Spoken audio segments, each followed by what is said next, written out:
we're still going through the book A Long List. Apparently all of you guys are like nearly done or you're halfway through. I've read 3 of them. This is the second one I read because I knew that people thought it would be on there and people think it's good, I guess. And that book is In Ascension by Martin Macinnes. So this was a weird one for me. I've seen a lot of reviewers absolutely pan this book. Which gets me more excited than if it gets a 10 out of 10. I've seen some reviewers pan it, and I have seen some reviewers give it a 10 out of 10 and say they love it, and it changed their life, and it's so profound, holy shit. And I, as ever, am bang in the middle of that, where I can see both sides, but ultimately I'm left feeling kind of conflicted. I thought this book was trying really hard to be profound. So hard that you could see the veins popping in the writer's temple as they wrote. And occasionally it is profound, but a lot of the time it's very boring and kind of confusing. It misses about half the time, and it's excessively, obscenely long. The book is about this lesbian woman named Leigh. So Leigh is born in Rotterdam, and she's abused by her father, and the memories of her childhood and that abuse comes back to her as she visits a deep sea vent, and she goes on to do increasingly more impractical and ridiculous things involving space. I would say that about half of this book is really readable and enjoyable, and I enjoyed my time while I was reading it. I'd say the first 30% is really good, and I'd say there's an ending chunk, which is the chapter named Ascension. There's an ending chunk of like 60 or 70 pages that I thought was really good. And then there's this middle chunk between when she finishes exploring a deep sea vent on a boat and about halfway through when she's in space. There's a middle chunk where she's preparing for an expedition into space, and she does the first half of it, and all of that was completely unengaging and very boring and pretty dumb. There's a lot of stuff in that middle chunk of the book that's nonsensical. It goes against the like themes of the book to keep it in there. And it's just boring. I don't know what the fuck to tell you. So as I said, I enjoyed the first 30% where she's on an expedition to a deep sea vent. Weird shit was happening. I was enjoying it. I liked that the focus of the book was then going to be on algae.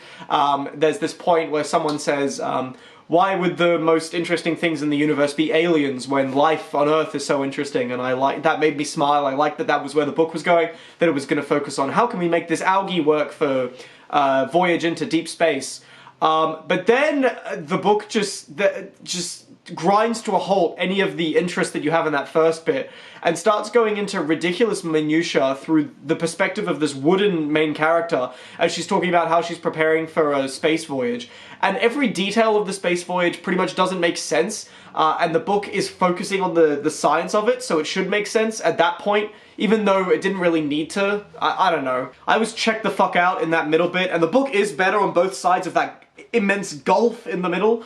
But yeah, none of the situations involving space or the main character are anything like what the government or any space agency would do, and that was confusing me. This woman becomes an astronaut just like, no issue. She becomes an astronaut, there's no difficulties with that at all. She's privy to some of the most important events in history, and she's just allowed to walk around and visit her family, and she has no issues. It doesn't make any fucking sense. Then when they launch the ship, there's only 3 people on the ship. What the fuck? This is one of the biggest things humanity is gonna do, and you send 2 dumb cunts and a gardener. The book in this middle section feels like it's oscillating between wanting to give you the scientific details, you can understand what's happening, and wanting to withhold certain details so it keeps you in the character's perspective. It's a weird position to kind of put the audience in. It also doesn't help that the book is way too long, and a lot of that middle chunk feels unnecessary given what the book leaves you thinking about at the end. You could cut out huge whole chapters and it wouldn't matter. I also thought in the middle 50% there were some really amateurish mistakes. There were a lot of really weird instances where 2 characters were explaining concepts to each other for the sake of the audience that both of those characters should already know. And that's a commonality in like movies. I see that a lot in bad movies. It's very rare for me to see that in a book because you could just fucking have a section where you explain it. So remember where Leigh explains how life formed on the planet? And she's doing it in a way where I feel like I could do it. I feel like that's pretty common knowledge. And she's explaining it to like a high government personnel who's spent months with her already and has been dealing in a situation where she should know this information because it's what they're going out to search for. So I don't know why she didn't already know any of that and she's asking questions like that. It was so weird. Nobody in the middle section talked like how people would talk either. There was this fantastic quote I noted down. So they're talking about how animals are affected by the magnetism of what they're doing when they're launching a ship into space. So they're talking about they had some issue in China where birds were killing themselves and they're like, oh, it's because of because of us, oh no. So then one of the characters says, we found giant green turtles in northeast Brazil a couple of months back, not too far from where you are actually, washing up on the shore night after night, inert, lifeless on the spring tide. Who the fuck? Find me the John Keats cunt that talks like that, okay? Inert, lifeless on the spring tide. What the fuck is that? These are this is like a Chinese scientist saying this. No, actually no shot that anybody has ever said a sentence like that, unless they're like a romantic poet from the 16th century. No shot, no shot. Some of the imagery in that middle section is still very memorable. There's a section where Leigh is talking and theorizing about how eventually, using her algae, they'll be able to build whole spaceships out of algae. And it was like a very memorable way that she described it, and I like that. So yeah, all that stuff talking about algae is very well written, but then it cuts back into the most boring facets of Leigh's journey. There's a whole section on the ship where she's talking about how she has to spend like 2-3 years with the people on the ship, and she's talking about how eventually they're all going to get pissed off at each other, so we need to start figuring out how to be nice to each other, and his breath smells, so we've got to take care of that and stuff like that. Just cut that out. It doesn't matter, and I knew it wasn't gonna matter, and it didn't. So just get rid of it. Why is there so much detail put into that? It's so fucking dumb. I feel like it's trying to insist on this epic scale because of the length, but all of the details in it don't matter. There's nothing in it that was important. When she's talking about how she has to get along with her fucking colleagues, like, who cares? There's all this detail about how long the mission's gonna go for and who's going with them in the preparation, and then when it gets down to the plot points and why people are doing things, it's so wishy-washy. She sees an alien and she's like, oh, that's a little weird. They show her an alien in, like, NASA control or something, and she's like, wow, that's really weird. My worldview's changed, and then 10 pages later she's back to making algae like nothing happened.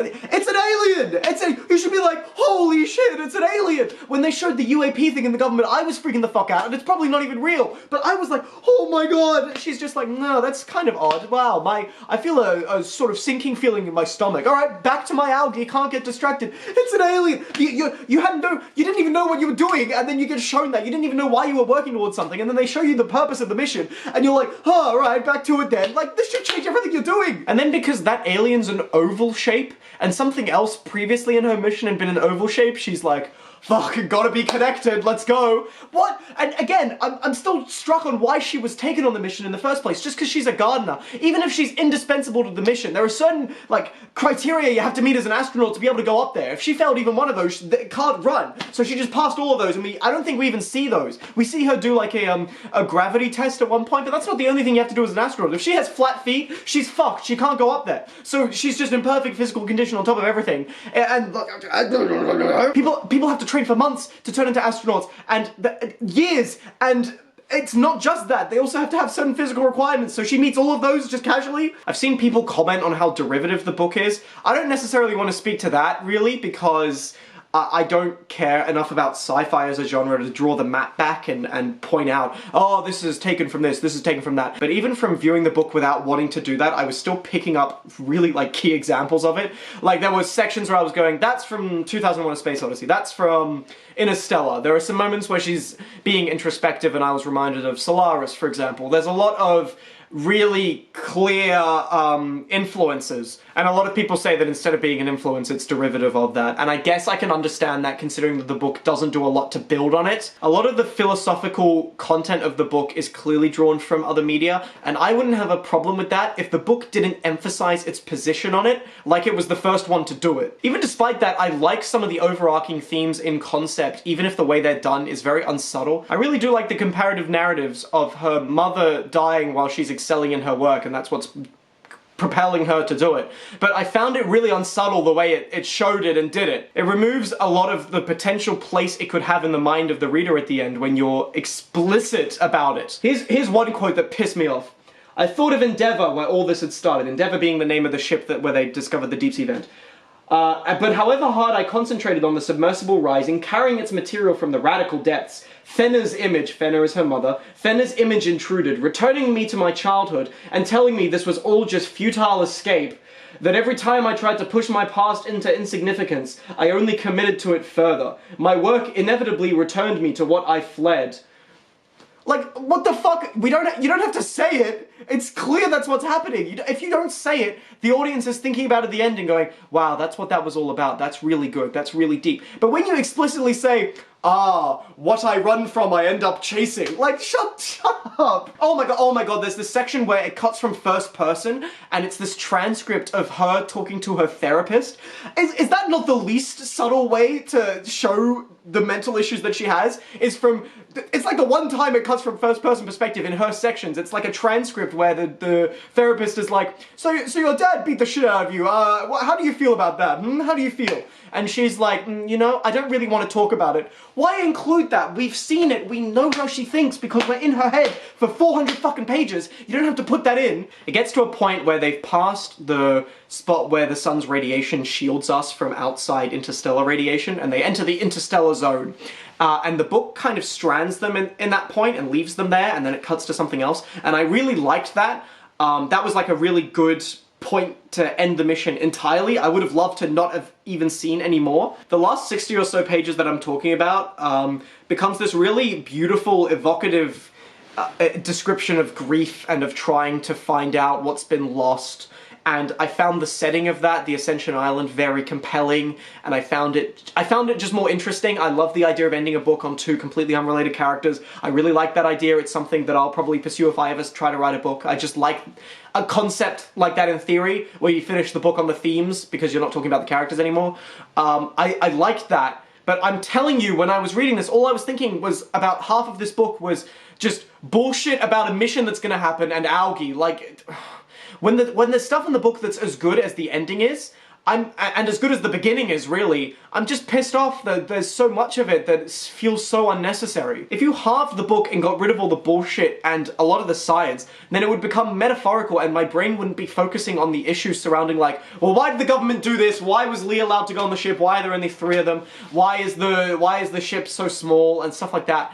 I'm not thinking about that anymore once I see it as a metaphor, and I would only do that if there was less detail given to that. But then there are points where it is a metaphor and less detail is given to it, like the very ending, which I'm just about to talk about, and that's completely fucked. So that's the ending of the book with Helena and this other woman, and you don't have closure, and I really love that. If it had ended with her watching the sea turtles go back out, I thought that was the ending of the book, then I would have loved it. But then there's a small epilogue, and I'm telling you, this epilogue made me fucking scream laugh like nothing else I've ever read, because I basically, you know that meme of the guy who's like this on the whiteboard from fucking It's Always Sunny? I turned into that when I was like, hang on! So before I talk about that, I have to say that I felt at points the book was trying to use plot and mystery to emphasize how strange and unknowable the world is, and I feel like that came across a little kind of ever so slightly cheap and lazy, given how some of the book is just science bullshit.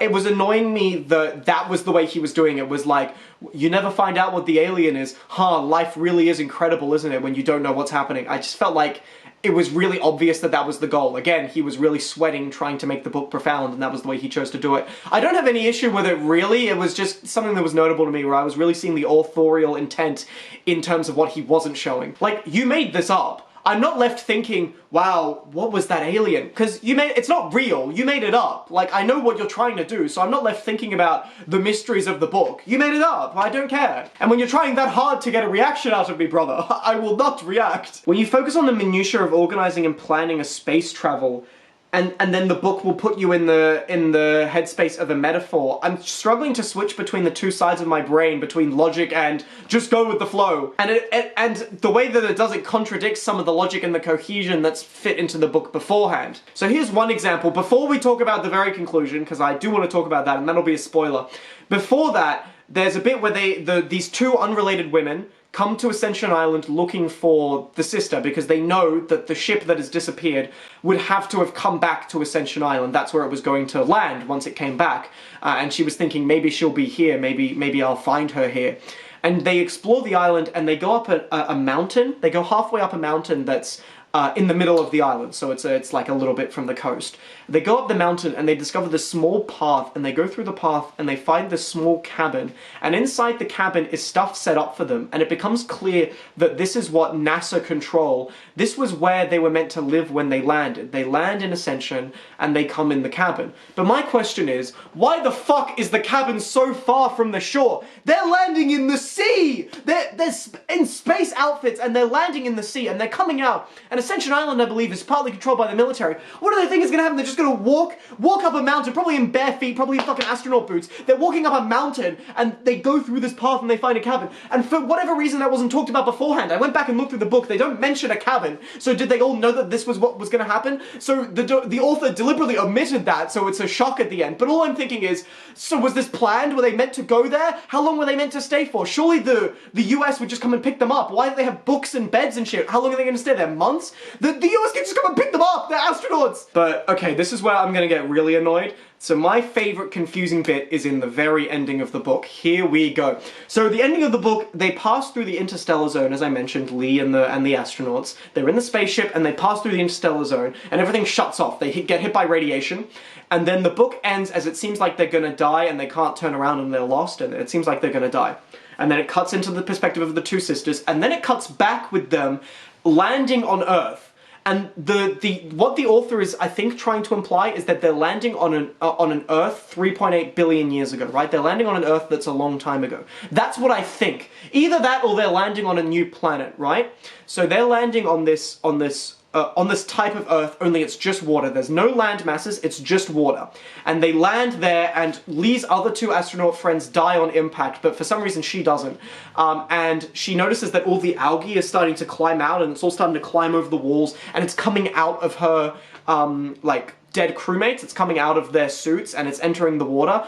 And she opens the hatch, and the sea gets let in, and the algae gets flushed out into the sea, and presumably starts new life on this Earth, or she's traveled back in time and it's starting the life that we have on Earth. And that's, I think, the implication of what the book is. The book is implying that this is starting the life on Earth that happened 3-4 billion years ago, because the first part of the book is exploring this deep sea vent where she finds this algae that she's never seen before and stuff like that. So the premise is that she's traveled back in time 3-4 billion years. She's returned to an Earth that has no land mass yet, it's just water. And she lands in there, and she starts the life that she's been researching the whole time. She finds algae, she curates it, and then she sets it back out into the wilderness, and then that creates all life on Earth. So Leigh is responsible for all life on Earth. So my question is, my golden question, ignoring the time travel because that's the point, my question is, if this is meant to be Earth, how did they find it again? Okay, look, right, okay, here are the two options. Either they're driving the ship manually, or it's set up as some, like, guiding system that will take them back there, right? We have to remove the first prompt, because if they're driving it manually, there's no way they're gonna find the Earth again. They're out in the middle of the fucking... They're genuinely way out there. They're nowhere near Earth. There's no way they're gonna find it just by driving. If it's a guiding system, the transmitting receiver that it's presumably attached to is gone because it's 3.8 billion years ago, so how did the ship know to return there? Even if it was self-oriented and it didn't have a transmitting receiver and it just knew at these coordinates when we return, we will land on Earth if we land back at this particular time. That doesn't work because the ship was stopping and starting so many times. They had issues where the power was going out, so they've had gaps that haven't been planned. They've slowed down at points. So if it's designed to be on a very strict course where it takes them back around and they coincide with the Earth's orbit at some point and they land back on Earth at the exact point around Ascension Island that the NASA control wanted them to be at, then that doesn't work because the path has been disrupted at points. Even if it wasn't a guided path, Earth 3.8 billion years ago isn't on the same orbit it is now. So how did they know where it was? Earth has moved over time in its orbit. It hasn't stayed there the whole time. It moves fractionally every like thousands or tens of thousands of years. So 3.8 billion years ago, they would be far, far away from the Earth if it was on a guided course. So how did they know to land on the Earth again? Holy shit. And I know that I'm not meant to be thinking about the logic of that because it's meant to be a metaphor, but because you've spent so much of the rest of the book focusing on the logic of it, that I have to use the logic here. It makes no sense that they were able to land there unless they were guided by divine intention. Oh, it's so genius, but why did you focus on the science of the space if it's all just gonna be guided by aliens? Oh, fuck.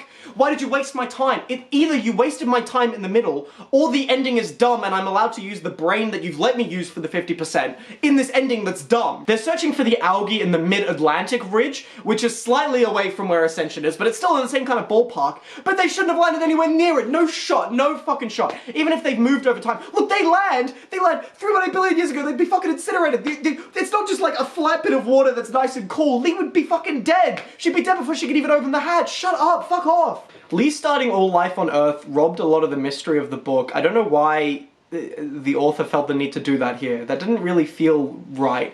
I would have liked if we never knew. If we never knew and it was just exploring the mysteries of life. If it ended, as I said, with the sister watching the sea turtles go out, and that was the ending of the book, that would be sick. I would love it. But it needs this ending bit where it reveals that I guess they're in a time loop and Leigh will always create life on Earth. But like, okay, I don't see how that matters or is important.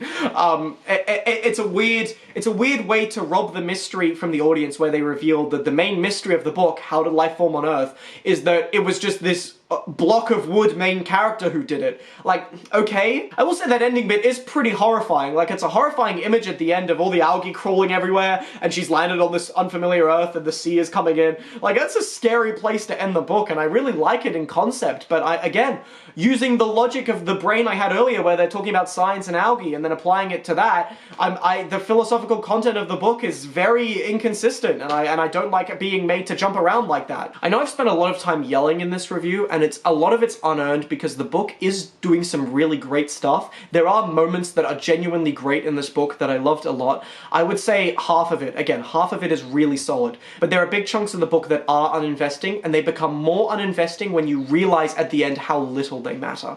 And it may be that it actually wasn't as long a period as I thought it was, but it felt very long while I was reading it. But I do want to give some props to the author because some of it is really well written. If it was shortlisted, I wouldn't have any real issue with it. It's nowhere near as bad as some of the stuff that was on the International Booker shortlist. But I will say that it needed some more editing for me. It just needed to be like, maybe if 30% was cut out or 20%, I would like it more. It's just way too long, and it's not doing enough in that time, apart from certain key sections where it kind of speed runs to fill in the gaps, and it does become quite profound. For me, it's a 5. It might be a 6 on a reread. I might reread it eventually, because once I know where it's going, I might feel a little more confident about certain bits in it. And I might read it through a different lens, because the whole time I'm just thinking, get to the mission, get to the mission. Oh, you got to the mission. Oh, it didn't matter. Actually, now that I think about it, I'm feeling pretty confident on a 5. I don't think it's lower. I don't think it's particularly higher. To the people who love the book, Godspeed, really, I'm glad you did. You have a higher tolerance than me of some bullshit. And to the people who panned it, I see where you're coming from, but I think you're ignoring some of the qualities of it that are apparent in chunks. So thanks for watching, guys. I'm rereading Old God's Time. I listened to it as an audiobook and I didn't really like it, so I'm actually rereading it. I'm enjoying it, like, slightly more. We'll do that in a review. But yeah, I'm not so blown away by the long list so far. It's not terrible. But it's really not anything that I'm particularly interested in. I'm hoping I'll get surprised by something really great when I read the shortlist, but it will be a surprise no matter what it is, because from the way people are talking about some of the books and what they're about, I don't see them being something I jump to. We'll see, we'll find out. I mean, I'm judging a book by nothing, really, so we'll find out. Thanks for watching, guys. Leave a like if you want to go into space. I sure don't.